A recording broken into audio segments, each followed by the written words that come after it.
La plupart des hommes s'accordent à dire que les applications de rencontres sont nulles. Si c'est si nul que ça, comment ça se fait qu'ils restent encore dessus? Pourquoi ils ne font pas autre chose? Est-ce que ça ne révèle pas au final la faiblesse des hommes vis-à-vis des rencontres? Et puis surtout, c'est peut-être ça le plus important, pourquoi est-ce que ces applis créent une telle colère chez certains hommes? Installe-toi confortablement parce que aujourd'hui, nous allons nous pencher sur le ras-le-bol des hommes concernant les applis et mon petit doigt me dit qu'on va tomber sur des vérités qui piquent un tout petit peu.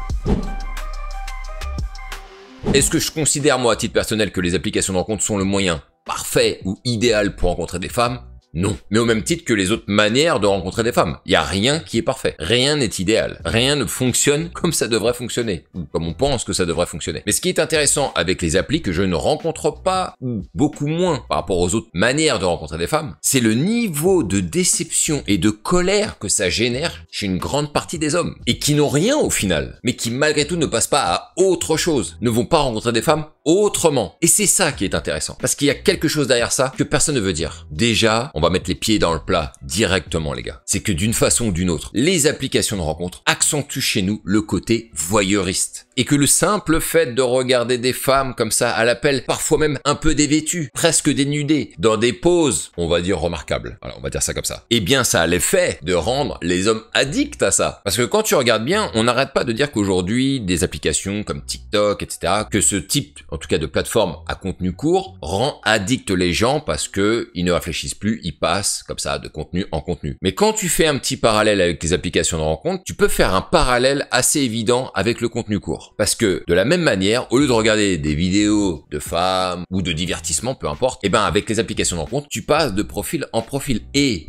on va pas se mentir, tu te rinces l'œil. Oh, elle est jolie, elle est pas mal celle-là. Et le simple fait aussi de voir des femmes parfois avec des poses suggestives, comme je l'ai dit juste avant, dévêtues, accentue le côté voyeuriste des hommes et qui donne aussi l'effet que quelque part, si elles sont là, elles apparaissent devant toi, c'est que tu peux peut-être les rencontrer. Et en les validant, on rentre dans un effet casino. Tu mises de l'argent, tu perds, t'as perdu la partie et t'as le droit de rejouer. Et t'as le droit de rejouer indéfiniment, tant que t'as de l'argent. Là, le swipe n'est pas matérialisé par l'argent, même si l'effet de l'abonnement contribue au fait que tu peux swiper indéfiniment. Et c'est ça aussi qui est gratifiant et qui rend le côté addictif de ce genre d'appli. Puisque tu peux te balader comme ça, à tire-larigot et à regarder des femmes. Sauf que pour ceux qui ont des mauvais profils, à la fin, en fait, ils ne font que perdre. C'est comme si t'allais au casino et que tu perdais tout ton pognon. Putain, pourtant, j'aurais pu avoir une partie chanceuse. Bah non. Et c'est là que le drame du fait de payer des abonnements prend tout son sens. Parce que ça ne donne pas les résultats escomptés alors qu'on paye. Dans un monde comme on le connaît aujourd'hui, dans n'importe quel endroit, quand tu payes pour un service, tu dois avoir un retour sur investissement. Sauf qu'il y a beaucoup de personnes qui payent pour des applications de rencontre, des abonnements, et il y a zéro retour. Même parce qu'il y a une mauvaise perception de l'abonnement. Même si dans le message marketing, des applications comme Tinder te disent, bah, si tu payes des abonnements, tu auras donc plus de matchs. En fait, c'est pas tout à fait vrai. Le fait de payer pour un abonnement peut mathématiquement te faire avoir plus de matchs, mais surtout, ils vont ouvrir les vannes pour que tu puisses avoir un profil qui soit plus visible pour l'ensemble des femmes. Mais comme je l'ai déjà dit auparavant, si ton profil en mode gratuit ne génère pas beaucoup de matchs ou rien, il n'en générera pas non plus sur un mode payant. Ça, évidemment, c'est très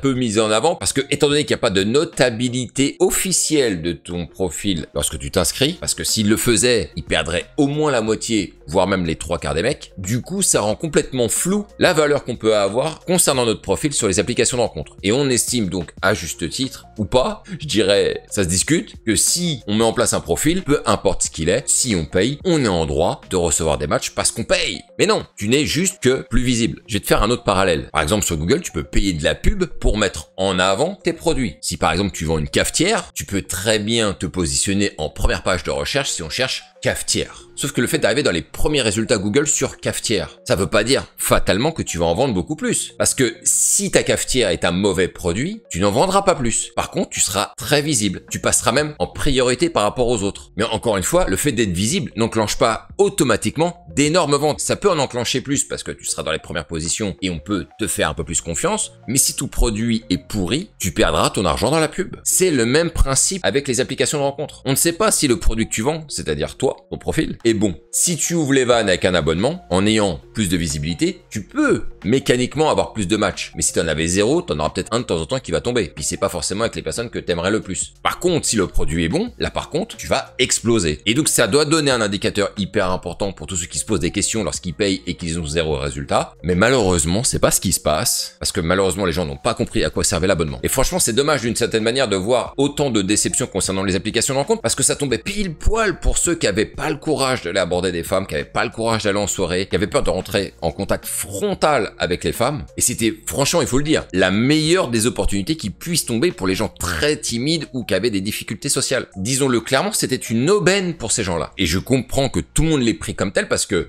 les premiers messages marketing, c'était « Viens chez nous, tu vas faire des rencontres, finis la solitude. Et en plus, tu vas rencontrer des femmes qui te correspondent grâce aux critères. » Sur le papier, ça lançait beaucoup d'étoiles. Et comme la promesse pour eux-mêmes n'a pas été tenue, elle a été tenue pour certaines personnes, mais pas pour eux, eh ben ces mecs-là se sont sentis floués, trahis, arnaqués même. Et c'est à cause de ça que la colère, qu'on peut voir, qu'on peut lire par-ci par-là, est proportionnelle au niveau de déception qui a été généré. Sauf que, et c'est ça tout le drame là-dedans, c'est que malgré cette colère, en fait, ils sont devenus addicts à ces applis. Et c'est probablement ce qui les énerve encore plus. Et c'est probablement ce qui fait qu'ils déversent autant leur haine sur ces applis, c'est qu'ils les trouvent horribles, mais ils ne peuvent pas s'en passer. Ils aiment y retourner. Et pour une raison simple, c'est que tous les jours, tu peux ouvrir ton téléphone et aller te rincer l'œil. Tu regardes des femmes, tu les trouves belles, tu les likes, tu dis quand même, peut-être un jour, ça va peut-être tomber quand même. Et ça tombe pas. Mais le lendemain, on peut recommencer encore. Et encore. Et encore. Un petit coup de moins bien. Allez, je vais aller regarder des gonzesses. T'as accès à un catalogue infini de femmes que tu peux consulter à souhait. Et c'est fantastique. Et comme si en plus, ça suffisait pas assez, les applis, elles te remuent le couteau dans la plaie en te disant le lendemain matin, allez, reviens encore. Peut-être que ce coup-ci, ce sera ta chance. N'oublie pas, tu es un swipe de trouver la femme de ta vie. Sauf que tu perds encore. Et tu perds encore. Et ça crée de la haine. Ça crée de la colère. D'ailleurs, si toi tu rencontres des difficultés pour rencontrer des femmes, ou bien que les rencontres que tu fais ne te satisfont pas, aujourd'hui j'accompagne des hommes à rencontrer des femmes. On le fait sur les applications de rencontre parce que, malgré ce qu'on me dit, c'est le moyen le plus facile et le plus rapide. C'est le seul endroit où je peux prendre quelqu'un qui n'y connaît rien et qui peut finir au lit au bout d'un mois avec une femme. Très difficile d'avoir ce même résultat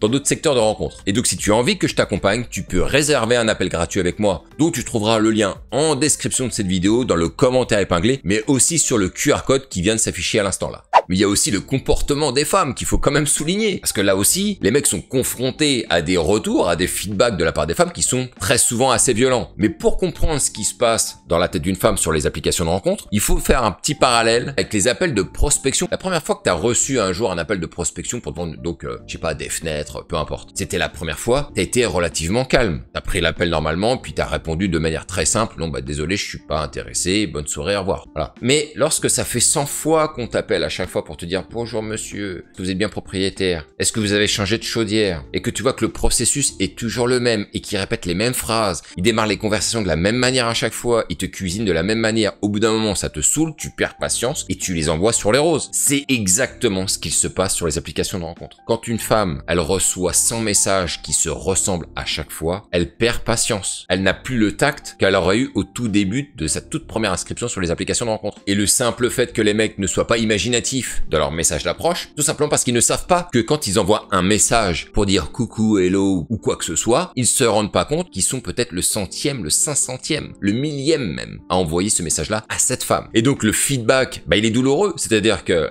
déjà la nana, très souvent elle ne répond même pas. Donc ils se disent, attends, j'ai fait un match, mais je comprends même pas. Si on a matché, c'est que je lui plais. Elle me répond même pas à mon message. Bah oui, t'as encore envoyé le même message que tout le monde. Ou bien elle peut être expéditive, parce que j'en ai déjà vu, des nanas qui te répondent du type, pas terrible ta phrase d'approche. Et donc forcément, le retour des femmes vis-à-vis de ça est tellement rude que ça rajoute une pièce dans la machine, dans l'état de haine et de colère vis-à-vis de ces applications de rencontre. J'ai pas de match, j'ai pas de résultat, les femmes sont insupportables. En fait, c'est horrible. Mais pour autant, j'y retourne quand même, parce que ça fait du bien de les regarder. Et là, je vais répondre à tous ceux qui me disent, oui, aller aborder des femmes dans la vraie vie, c'est quand même mieux. Moi, personnellement, je l'ai toujours dit, je préfère les rencontres dans la vraie vie. Il y a même pas débat là-dessus. Mais les gars, je vais quand même souligner un petit truc. C'est qu'il y a plus de 10 ans en arrière, quand je me suis mis à aborder des femmes dans la rue en masse, à l'époque, les applications, elles venaient tout juste de naître. Et à cette époque-là, Les feedbacks qu'on retrouve aujourd'hui dans les applications de rencontre, on se les retrouvait dans la rue. Parce que quand t'arrivais et que tu faisais une phrase d'approche très moyenne, avec peu d'impact, avec une personnalité très molle, tu te faisais juger de la même manière que sur les applications de rencontre. Parce qu'elle se faisait aborder beaucoup de fois. Alors peut-être pas autant qu'elle recevait de matchs sur les applications de rencontre, ça je suis d'accord avec toi. Mais malgré tout, elle se faisait beaucoup plus aborder à l'époque et c'était un enfer pour se démarquer. On pensait juste qu'il fallait envoyer une belle phrase et hop, c'était parti. Mais non, ça marchait pas. Il fallait aussi présenter. Il fallait se démarquer même dans l'attitude, dans la manière dont on se comporte avec elle. Et en fait, à chaque fois qu'il y a une masse qui se déporte quelque part, il faut arriver à sortir de cette masse. Et là, il faut être différenciant par rapport aux autres hommes. Il faut que la personne se dise, waouh, ce mec-là a une manière de faire différente des autres. Ce que je vois chez lui, je l'ai pas vu souvent. Pour les applications, ça se matérialise avec un premier message. Mais lorsque l'on abordait des femmes dans la rue, ça se passait par rapport à la phrase d'approche. Mais dans tous les cas, la plupart ne le savent sans doute pas parce que vous n'y étiez pas, mais il y a 10 ans en arrière, c'était très difficile d'aborder des femmes parce qu'il fallait se démarquer du lot. Parce qu'il n'y avait que cette manière-là de rencontrer des femmes. Et donc, pour ceux qui pensent que c'était mieux avant, retourner dans la street il y a 10 ans en arrière, je suis pas certain que tout le monde aurait pu survivre. Je dis franchement. Surtout là, si juste par des messages non reçus déjà, ça perd les os. Et donc, ce que je veux dire, c'est que ce soit des rencontres sur le digital ou dans la vraie vie, dans tous les cas, aujourd'hui, il faut te différencier des autres. Il faut sortir de la masse. Ça demande pas d'être un bac plus 15 en rencontre, c'est juste de sortir de la masse. Et la masse, c'est à un niveau très bas. Il faut juste se surélever un peu. Donc quand je vois parfois, et je m'en amuse beaucoup, que certains disent qu'il faut être bac plus 15 en rencontre, non. C'est que là, ton niveau de compréhension des rencontres est tellement bas que tu crois qu'il faut faire énormément de choses. En vrai, c'est très simple de faire des rencontres, mais il faut juste être un peu au-dessus de la masse. Si tu considères que mes conseils aujourd'hui sont trop complexes pour rencontrer des femmes, c'est que tu es à un niveau très bas en termes de perception et de compréhension de ce qu'il faut faire pour faire une rencontre et de ce que tu envoies toi-même en tant qu'individu. Et donc la vraie question qui se pose, in fine, c'est de savoir pourquoi est-ce que ces mecs-là, donc qui crachent autant sur les applications de rencontre, qui ont la haine, qui ont la colère, qui n'en peuvent plus, pourquoi ils ne font pas autre chose? Puisque c'est nul, allez faire autre chose les gars. Eh ben tout simplement parce qu'ils ne pourront pas faire autre chose. Parce qu'ils savent très bien que s'ils doivent sortir des applications de rencontre pour rencontrer quelqu'un à l'extérieur, ce sera 10 fois plus dur. Voir des profils de femmes, ça prend littéralement 5 minutes le temps de créer un compte, tu mets tes photos, c'est parti. Aborder des femmes et bien les aborder, ça te prendra des semaines, des mois, peut-être même des années, avant de maîtriser l'exercice. Sur les applications de rencontre, il n'y a pas d'exercice. Tu rentres tes informations, tu swipes, c'est parti. L'accessibilité est pas la même du tout. Et donc comme ils savent très bien qu'ils ne peuvent pas faire autre chose en fait, c'était les applis ou rien. Et malheureusement, elles ont généré un taux de déception extrême. Mais c'est dommage parce que pour eux, c'était la seule porte de sortie. Et cette porte de sortie s'est refermée sur leur nez. Et ils ne peuvent pas faire autre chose. Et c'est pour ça que certains disent, moi j'ai définitivement arrêté. Bah, quand t'avais misé que sur un seul secteur et que ce secteur ne répond pas à tes attentes, voire même il se ferme littéralement devant toi, il te reste plus rien. Fini, fin game, on ferme les portes, au revoir. Et donc qu'est-ce qui se passe pour ces mecs-là? Bah ils rongent leurs freins, ils regardent encore une fois les nanas, ils vont se rincer l'œil, ils regardent malgré tout, elle est belle quand même. Et puis elle like pas, encore une fois. Et ça génère encore de la rancœur, de la haine, de la colère. Parce qu'ils n'arrêtent pas de se dire, mais mince, la promesse n'est pas tenue. Vous deviez me faire rencontrer des femmes. Et ce n'est pas le cas, et vous me prenez mon pognon tous les mois, sur des abos. Vous êtes horrible. Ça ne marche pas. Et encore une fois, parce que c'est l'état général aussi du pays quelque part, on préfère pointer du doigt un système, des personnes, mais jamais soi-même. Qu'est-ce qu'on a fait de mal? Qu'est-ce qu'on aura pu faire de mieux? Qu'est-ce qu'on aura pu améliorer? Pourquoi est-ce que ça ne fonctionne pas? Que font ceux qui y arrivent? Je ne fais pas. C'est beaucoup plus simple de dire c'est de la faute du système, c'est de la faute des femmes, parce que à la fin, quand on se dit que au final c'est pas de ma faute, bah on se sent beaucoup mieux. On vit une injustice. On nous met des bâtons dans les roues. On ne veut pas que j'y arrive. On m'empêche de m'élever. Et c'est beaucoup mieux de le voir comme ça que de dire j'ai tout fait mal, j'ai tout foiré. Mais dans tous les cas, et à la fin, ça se finira comme ça. Pour ceux qui ont généré de la haine vis-à-vis des applications de rencontres, qui n'oseront pas sortir pour l'aborder des femmes, pour ceux qui l'ont tenté quelques fois, qui se sont pris des râteaux et qui n'y reviendront plus, ou qui ne comprennent pas pourquoi ils s'en prennent encore. Ils rentrent dans un trou infernal où à la fin, il n'y a rien qui va, on n'aime plus rien, on n'aime plus personne, tout est nul, on finit dans le fond du trou et on en sors plus. Surtout si tu croises des gens qui vivent exactement la même expérience que toi, ou bien si tu bouffes du contenu qui appuie sur cette douleur. Alors là, c'est magistral. Là, c'est magnifique. Dis-moi, toi, si tu te reconnais dans ce que je viens d'expliquer aujourd'hui concernant cette défiance, cette haine, cette colère vis-à-vis des applications de rencontre. Est-ce que toi-même, si tu en as eu marre des applications de rencontre, est-ce que tu as été à l'extérieur? Est-ce que tu as été te mesurer au réel pour voir si tu pouvais rencontrer des femmes autrement? Et ce qui serait intéressant aussi, c'est de savoir le feedback que tu as pu en retenir. Et si jamais il te reste encore une lueur d'espoir, que tu penses que c'est encore sauvable, n'oublie pas que tu peux toujours réserver un appel avec moi et ce sera avec plaisir que je viendrai t'accompagner et t'aider à sortir de ce trou. Les liens sont en description, commentaire épinglé, etc. Sur ce les gars, je vous dis à la prochaine et vive ce putain de game.